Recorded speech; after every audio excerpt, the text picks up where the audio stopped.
Hi friends, good morning. నేను మీ శైలు. నేను బాగున్నాను. మీరు ఎలా ఉన్నారు? ఈరోజు ఫుల్ డే బ్లాగ్ తీయడానికి నేను మ్యాక్సిమం ట్రై చేశాను. స్కిప్ చేయకుండా, మిస్ చేయకుండా కంపల్సరీగా చూసేయండి. ఫ్రెండ్స్, నేనైతే ఇప్పుడైతే దోశ అయితే చేస్తున్నాను. చాలా రోజులైంది దోశ చేయక. కొంచెం అయితే తడిపి పెట్టాను ఫ్రెండ్స్. దీనికి ఇదే ఎక్కువ అయితే తడపలేదు, కొంచెమే ట్రై చేశాను.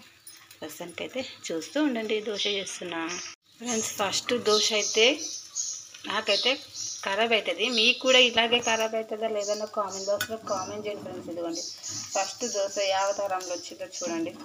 ఏ అవతారంలో వచ్చిందో మీరే నాకు కామెంట్ చేయండి ఫ్రెండ్స్. ఓకేనా? చూడాలి మళ్ళీ నెక్స్ట్ దోశ ఎలా వస్తుందో ట్రై చేయాలి. చూస్తూ ఉండండి ఫ్రెండ్స్. టుడే సండే మా ఇంట్లో వచ్చేసి దోశ చేస్తున్నాం ఫ్రెండ్స్. మీ ఇంట్లో ఏం టిఫిన్ చేశారు? కామెంట్ బాక్స్లో కామెంట్ చేయండి. ఇప్పుడైతే టీ టైం అయ్యింది. ఈవినింగ్ ఇప్పుడు టైం వచ్చేసి 6 o'clock అవుతుంది. టీ అయితే పెట్టిన మరుగుతూ ఉంది. ఓకేనా? చూస్తూ ఉండండి ఫ్రెండ్స్. ఇక్కడైతే మోరం గడ్డలు అయితే ఉడకబెట్టినాను. ఆఫ్టర్నూన్ అసలు తినలేదు ఫ్రెండ్స్. ఇప్పుడైతే తింటాను కాసేపైనాక. వీటిని మీ సైడ్ ఏమంటారో నాకు కామెంట్ బాక్స్లో కామెంట్ చేయండి. ఓకేనా ఫ్రెండ్స్? మా సైడ్ అయితే మోరంగడ్డ అంటారు. ఓకేనా? చూస్తూ ఉండండి. అయితే ఇప్పుడు క్యాప్సికమ్ టమాటా అయితే వండుతున్నాను. అండ్ అయితే కట్ చేస్తాను. ప్రస్తుతానికైతే చూస్తూ ఉండండి ఫ్రెండ్స్. ఇక్కడైతే నేనైతే అన్నం అయితే వండుతూ ఉన్నాను. ఒక పక్క అన్నం పెట్టేసాను. అండ్ ఇక్కడ వచ్చేసి అయితే చిక్కుడుకాయ కట్ చేసి అయితే పెట్టుకున్నాను. ఆనియన్ అండ్ టమాటా. ఇప్పుడైతే ఈ కర్రీ అయితే వండేసేస్తాను. అండ్ ఇక్కడైతే ఆయిల్ అయితే వేసాను. అయితే హీటెక్కింది. ఆనియన్ అయితే వేస్తున్నాను. అయితే బ్రౌన్ కలర్ వచ్చేదాకా అయితే బాగా వేయించుకోవాలి. ఆనియన్ పేస్ట్ అయితే వేసుకోవాలి. కొంచెం అల్లం పేస్ట్ వేసుకున్న తర్వాత బాగా కలుపుకోవాలి. ఇది కూడా కొంచెం వేసుకోవాలి, కొంచెం వేయించుకోవాలి. చిటికెడు అయితే పసుపు అయితే వేసుకోవాలి ఫ్రెండ్స్. ఇదిగోండి చిటికెడు పసుపు.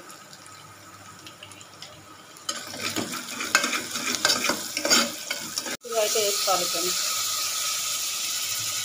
కట్ చేసి పెట్టుకున్నాం కదా, చిక్కుడుకాయలు అయితే వేసుకోవాలి.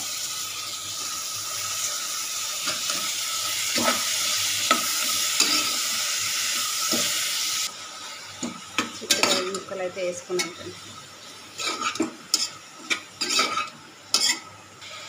2 టేబుల్ స్పూన్ల కారం, తగినంత సాల్ట్ అయితే వేసుకోవాలి. కట్ చేసి పెట్టుకున్న టమాటీ ముక్కలు అయితే ఇందులో వేసుకోవాలి.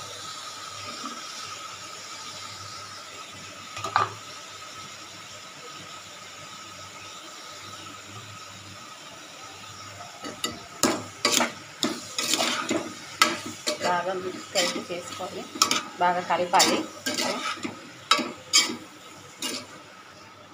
ఇది బాగా ఉడకాలి. కొంచెం ఆయిల్ ఎక్కువ వేసాం కాబట్టి సో మనం ఆయిల్లోనే ఎక్కువ ఉడకబెట్టుకోవాలి. పక్కన పెట్టేద్దాం కాసేపు.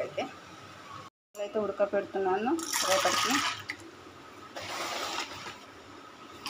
అదే నానబెడతాను. రేపు మార్నింగ్ అయితే ఉడకబెడతాను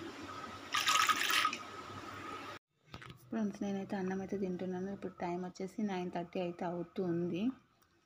చిక్కుడుకాయ టమాటా కర్రీ అయితే చేశాను.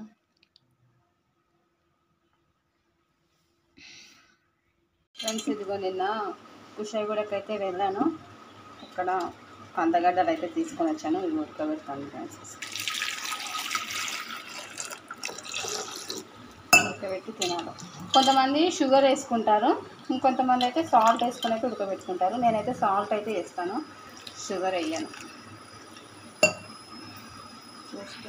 ఇదిగోండి ఫ్రెండ్స్, సాల్ట్ అయితే వేస్తున్నాను. ఇప్పుడైతే ఉడకబెడతాను. ఉడకబెట్టి మళ్ళీ మీకు చూపిస్తాను. ఓకేనా? చూస్తూ ఉండండి. ఇదిగోండి ఫ్రెండ్స్, ఇవైతే ఉడకబెడుతున్నాను. ఓకేనా? చూస్తూ ఉండండి.